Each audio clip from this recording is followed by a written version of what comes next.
रोते हुए आते हैं सब, रोते हुए आते हैं सब, हंसता हुआ जो जाएगा।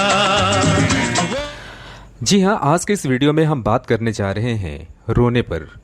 आज हम बात करेंगे रोने के बारे में। अक्सर लोग कहते हैं कि रोना जीवन के लिए ठीक नहीं होता, लेकिन दूसरी तरफ वैज्ञानिक रिसर्च कहता है कि रोना स्वास्थ्य के लिए बेहद फायदेमंद है।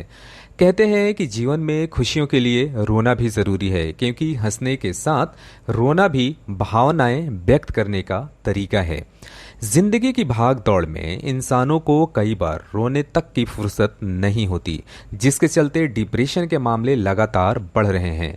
लोगों को इस समस्या से बचाने के लिए यदि गुजरात की बात करें तो गुजरात के सूरत में क्राइम क्लब शुरू किया गया है, जहां इंसान रोकर अपने दिल के बोझ को हल्का कर सकता है। सूरत में स्थित क्राइम क्लब द्वारा कॉलेज में पढ़ने वाली छात्राओं के लिए खास क्राइम थेरेपी का आयोजन किया गया। जाने माने लाफ्टर थेरेपिस्ट कमलेश मसालावाला और सूरत के डॉक्टरों की टीम द्वारा हेल्थ क्राइम क्लब की शुरुआत की गई। उनका कहना है कि लोग दिल खोलकर हंसते हैं, पर रोने के लिए कोना या एकांत ढूंढते हैं। लेकिन हकीकत यह है कि किसी भी व्यक्ति को सरेआम फूट फूट कर रोना चाहिए। रोने से दुख दर्द कम हो जाता है, साथ ही मन में बैठा हुआ बोझ भी हल्का हो जाता है। वैसे तमाम तजुर्बे ये साबित करते हैं कि मर्दों के मुकाबले औरतें ज़्यादा रोती हैं। मनोवैज्ञानिक विलियम फ्रे के 1982 के रिसर्च के मुताबिक महिलाएं औसतन महीने में 5 से ज़्यादा बार रोती हैं। वहीं उनके मुकाबले महीने में रोने का मर्दों का औसतन 1.5 बार भी नहीं है। जब कोई महिला रोती है तो औसतन 5 से 6 मिनट रोती है। उनके मुकाबले आदमी रोने में 2 से 3 मिनट ही खर्च करते हैं। मगर सवाल वही है कि हम रोते क्यों हैं? तो इसका जवाब है, हमें नहीं पता। तमाम जीवों में इंसान ही है जो इमोशनल होकर रोता है। पहले कहा जाता था कि हाथी भी रोते हैं, मगर अब तक इसका कोई पक्का सबूत नहीं खोजा गया है। हमें नहीं पता कि हम तकलीफ में भी रोते हैं और कई बार खुशी में भी हमारे आंसू निकल आते हैं। कुछ लोग कहते हैं कि इंसान सामाजिक प्राणी है, इसलिए कई बार वो रो रो कर अपना एहसास बयां करता है, मगर इसका भी कोई पक्का सबूत नहीं है। हॉलैंड के मनोवैज्ञानिक विंगर व्हेट्स ने रोने पर खूब रिसर्च की है।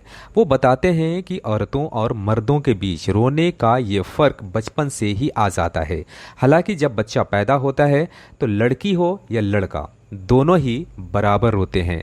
नवजात बच्चे इसलिए रोते हैं ताकि अपने माँ बाप का ध्यान अपनी तरफ खींच सकें।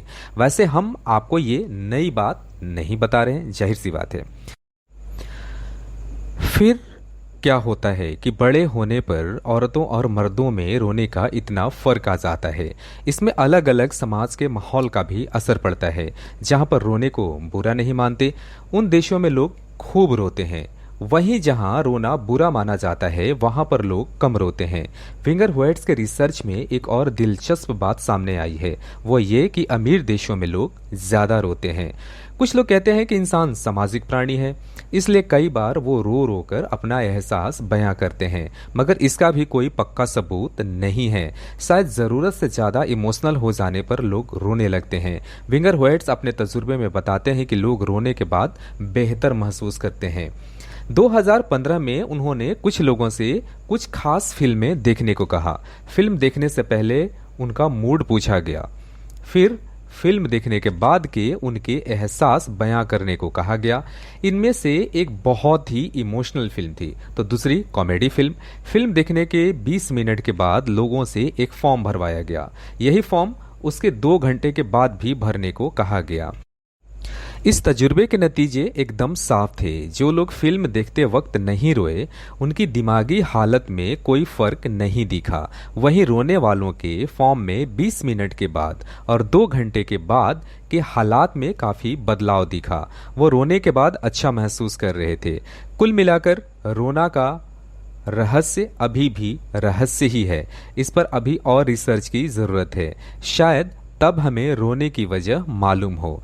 तब तक जब जी चाहे रोइए। इससे बाद में आप बेहतर महसूस करेंगे। तो चलिए आज यहीं तक, हम एक बार फिर आपके फीडबैक का इंतज़ार करेंगे। मिलते हैं अगले वीडियो में, तब तक धन्यवाद।